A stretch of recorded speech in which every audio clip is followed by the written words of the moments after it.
Assalamualaikum Pak Bambang. Ketemu lagi dengan saya, orang yang paling mencintai, mengasihi dan menyayangi Pak Bambang dan semua jemaat jenengan. Karena saya berani bersumpah atas nama Allah, terkutuklah saya dengan stroke, buta tuli dan bisu apabila saya di sini di video ini memberitakan jenengan semuanya ini sebagai berita hoaks atau dusta atau penyesatan yang akan membawa kepada kesengsaraan kehidupan setelah kematian. Saya lanjutkan sedikit dengan Nabi Isa alaihissalam yang selalu menjadi hinaan-hinaan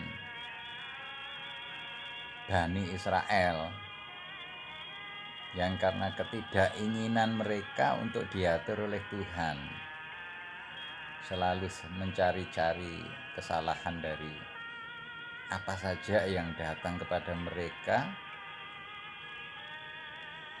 yang intinya mengajak kepada Tuhan, kepada Allah dengan ikatan-ikatan aturan yang membatasi gerak-gerak mereka, tutur kata, perilaku, kinerja, perjalanan hidup mereka.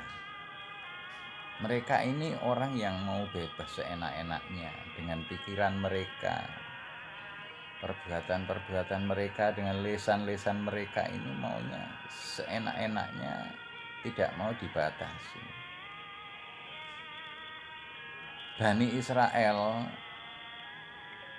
kemudian dilanjutkan lagi dengan keturunan Yahuda yang membentuk kelompok Yahudi pembangkang. Itu adalah orang yang selalu mencari-cari kesalahan para nabi dan rasul. Karena apakah kebencian mereka itu terhadap nabi dan rasul yang dahulu kala itu kok selalu saja datang bukan kepada diri mereka, tapi selalu kepada saudara-saudara mereka. Nabi Yusuf, demikian kejadiannya. Kebencian Yahudi kepada para nabi itu disebabkan karena kedengkian, iri hati, disebabkan karena bukan mereka yang dipilih oleh Allah sebagai nabi dan rasul. Sehingga itulah Nabi Isa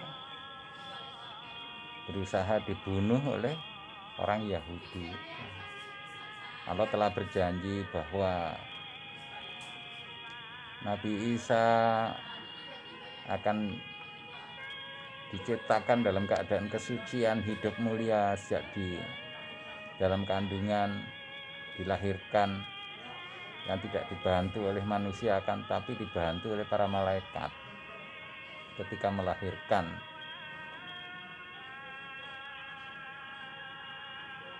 Siti Maryam atau Maria itu ketika melahirkan dibantu oleh malaikat. Jadi dalam keadaan suci betul. Nah, kan tidak lucu kalau sampai yang disalibkan itu Nabi Isa alaihissalam. Allah selamatkan sebelum tangan-tangan Yahudi ataupun orang-orang Romawi menyentuh Nabi Isa alaihissalam, naik ke atas langit dalam keadaan jasmani yang utuh. Itulah tanda kemuliaan kesucian sebagaimana janji Allah yang kelak diwafatkan dalam keadaan suci mulia, tidak punya dosa, tidak punya keburukan apa-apa. Jadi jangan sampai salah paham atau berusaha untuk memaksa-maksakan diri sebagai kebenaran bahwa yang disalibkan kemudian dituhankan oleh banyak manusia itu adalah Nabi Isa alaihissalam. Jangan. itu perbuatan yang tidak sopan, tidak elegan, tidak sesuai dengan ayat-ayat yang datang dari Allah, baik di Injil maupun di dalam Al-Quran. Allah Subhanahu wa Ta'ala tidak akan pernah salah, tidak akan pernah lupa, tidak akan pernah punya kejahatan sedikit pun kepada hambanya namanya manusia, bahkan termasuk kepada alam semesta ini. Oleh karena itulah saya terus-menerus membuat video untuk mengingatkan Pak Dr. Bambang Nursena yang saya kagum sekali dengan sejarah yang jenengan pelajari ini, luar biasa banyaknya. Akan tetapi semua itu sudah menjadi masa lalu, sudah ditutup oleh Allah dengan datangnya Al-Quran. Injil yang asli sudah di cover di dalam Al-Quran, kisah-kisah, kemudian intisari daripada Injil, Taurat, dan Zabur itu sudah ada di dalam Al-Quran. Jadi jangan sampai mengatakan juga bahwa Al-Quran ini jiplaan, bukan. Selama ayat-ayat yang ada dalam Al-Quran itu sesuai dengan Injil, Taurat, dan Zabur, otomatis itu adalah kitabnya Allah, ayat-ayat Allah, firman-firman Allah. Tapi kalau sudah tidak nyambung dengan Al-Quran, apa yang ada di Alkitab, apalagi Alkitab, Injil yang harusnya dipegang oleh manusia untuk menelusuri sejauh mana sih sebenarnya Isa Al-Masih itu akan bertemu dengan Al-Quran ini.